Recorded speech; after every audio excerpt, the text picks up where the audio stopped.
നമസ്കാരം. അക്ഷയ തൃതീയ 2025 അക്ഷയ തൃതീയ എന്നാണെന്ന് നമുക്ക് നോക്കാം. അക്ഷയ തൃതീയയിലെ ആചാരങ്ങളും വിശ്വാസങ്ങളും ഹിന്ദുമതത്തിൽ വളരെ നല്ല പ്രാധാന്യം കൊടുക്കുന്നതാണ്. അപ്പോൾ അക്ഷയ തൃതീയയുടെ അർത്ഥം എന്താണ്? അക്ഷയം എന്നത് കുറയാത്തത്, ഒരിക്കലും ഇല്ലാതാകാത്തത് എന്നാണ് അർത്ഥം. തൃതീയ എന്നത് വൈശാഖ മാസത്തിലെ ശുക്ലപക്ഷത്തിലെ 3-ാം തീയതി. ഈ ദിവസം ആരംഭിക്കുന്ന ഓരോ നല്ല കാര്യങ്ങളും എന്നും വലിയ ഫലങ്ങൾ നൽകുമെന്നാണ് വിശ്വാസം. അപ്പോൾ ഈ പുണ്യദിനത്തിൽ നമുക്ക് എന്തെല്ലാം കാര്യങ്ങൾ ചെയ്യാം, അപ്പോൾ എന്തൊക്കെയാണ് ഇതിൻ്റെ ഇമ്പോർട്ടൻസ്, എല്ലാം നമുക്ക് നോക്കാം. അപ്പോൾ വീഡിയോ ആദ്യമായിട്ട് കാണുന്നവരെ ലൈക്ക് ചെയ്യാനും പിന്നെ ചാനൽ സബ്സ്ക്രൈബ് ചെയ്യാൻ ആരും മടിക്കേണ്ട കേട്ടോ. പുതിയ നല്ല വീഡിയോകൾ ഇടുന്നതായിരിക്കും, വാസ്തുപരമായിട്ടുള്ളതും ഇങ്ങനെയുള്ള കാര്യങ്ങളെല്ലാം. അപ്പോൾ വീഡിയോ എന്തുവരെ നിൽക്കുക. അപ്പോൾ നമുക്ക് വീഡിയോയിലോട്ട് കിടക്കാം. അക്ഷയ തൃതീയ ദിവസത്തിൽ സൂര്യനും ചന്ദ്രനും അത്യന്തം ഉജ്ജ്വലമായി നിലകൊള്ളുന്നു. അതുകൊണ്ട് തന്നെ ഈ ദിവസത്തിന് ഏറ്റവും ഈ താരാസമ്പൂർണതയുടെ കാരണം തന്നെയാണ് നമുക്ക് ഈ ദിവസം പുണ്യദിനമായി നമ്മൾ ആചരിക്കുന്നത്. അക്ഷയ തൃതീയയുടെ തിഥി ആരംഭിക്കുന്നത് ഏപ്രിൽ 29-ാം തീയതി വൈകിട്ട് 5:31 മുതലാണ്. അതുപോലെ തന്നെ തിഥി അവസാനിക്കുന്നത് ഏപ്രിൽ 30-ാം തീയതി ഉച്ചയ്ക്ക് 2:12 വരെയാണ്. അപ്പോൾ അക്ഷയ തൃതീയയുടെ മുഹൂർത്തം എന്ന് പറയുന്നത്, പൂജ ചെയ്യുന്നതിനുള്ള മുഹൂർത്തം എന്ന് പറയുന്നത് 30-ാം തീയതി രാവിലെ 5:48 മുതൽ 12:06 വരെയാണ് നമുക്ക് പൂജകളൊക്കെ ചെയ്യേണ്ട സമയം. അപ്പം ഗോൾഡ് പർച്ചേസിങ് അങ്ങനെയൊക്കെ ചെയ്യേണ്ട, ഗോൾഡും സിൽവറും ഒക്കെ അന്നത്തെ ദിവസം നിങ്ങൾക്ക് പർച്ചേസ് ചെയ്യാൻ നല്ല സമയമാണ്. അപ്പോൾ ദിവസം എന്ന് പറയുന്നത് 29-ാം തീയതി വൈകിട്ട് 5:31 മുതൽ രാവിലെ 5:48 വരെയാണ്. അപ്പോൾ രാത്രിയിൽ തന്നെ എല്ലാവരും വൈകിട്ട് തന്നെ പർച്ചേസിങ് ചെയ്യുക.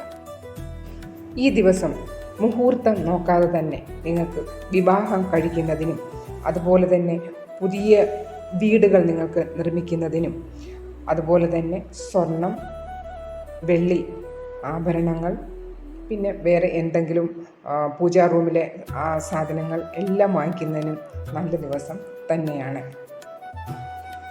ഈ ദിവസം അന്നദാനത്തിനും അതുപോലെ തന്നെ വസ്ത്രദാനത്തിനും വിദ്യാദാനത്തിനും എല്ലാം പ്രധാനപ്പെട്ട ഏറ്റവും നല്ല ഒരു ദിവസമായിട്ടാണ് അന്നത്തെ ദിവസം നമ്മൾ കാണുന്നത്.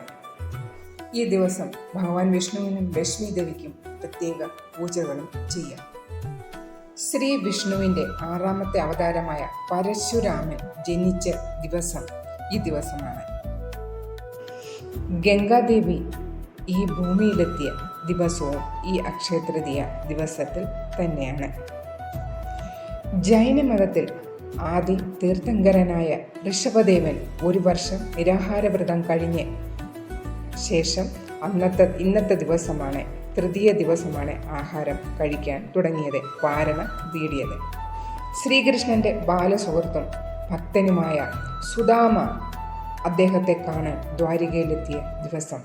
സുദാമയ്ക്ക് ഇന്നത്തെ ദിവസമാണ് എല്ലാ സമ്പൽ സമൃദ്ധിയും ശ്രീകൃഷ്ണൻ നൽകിയത്. ഇതൊക്കെയാണ് അക്ഷയ തൃതീയയെ സംബന്ധിച്ചുള്ള കഥകൾ. അപ്പോൾ ഈ കാര്യങ്ങളെല്ലാം നിങ്ങളുടെ മനസ്സിൽ വെച്ച് നിങ്ങൾക്ക് നല്ല കാര്യങ്ങൾ മാത്രം അന്നത്തെ ദിവസം നിങ്ങൾ ചെയ്യുക. അതുപോലെ തന്നെ നിങ്ങൾക്ക് എന്തെങ്കിലും വ്യവസായം, എന്തെങ്കിലും ബിസിനസ് എന്തെങ്കിലും ചെയ്യാനുണ്ടെങ്കിൽ അന്നത്തെ ദിവസം നിങ്ങൾ ഒന്നും നോക്കാതെ അന്ന് നിങ്ങൾക്ക് തുടരാവുന്നതാണ്, അന്ന് നിങ്ങൾക്ക് സ്റ്റാർട്ട് ചെയ്യാവുന്നതാണ്. ഈ പുണ്യദിനത്തിൽ നിങ്ങൾക്ക് വസ്ത്രം ദാനം ചെയ്യാം, അന്നദാനം ചെയ്യാം, അതുപോലെ തന്നെ വിദ്യാദാനം ചെയ്യാം. അങ്ങനെ എന്തെല്ലാം കാര്യങ്ങൾ ചെയ്യാൻ പറ്റും. ഈ അക്ഷയ തൃതീയയിൽ ഒരു നല്ല കാര്യം തുടങ്ങി നോക്കൂ, പിന്നെ നിങ്ങൾക്ക് ദാനം ചെയ്ത് നോക്കൂ. നിങ്ങളുടെ ജീവിതത്തിൽ കിട്ടുന്ന മാറ്റങ്ങൾ നിങ്ങൾക്ക് തന്നെ മനസ്സിലാകും. ഇതുപോലെയുള്ള ആത്മീയവും വാസ്തവവും പരമായിട്ടുള്ള വീഡിയോയ്ക്ക് പ്ലീസ് സബ്സ്ക്രൈബ് ചെയ്യുക. ചാനൽ സബ്സ്ക്രൈബ് ചെയ്യാൻ ആരും മറക്കരുത്. അടുത്ത വീഡിയോയിൽ കാണാം.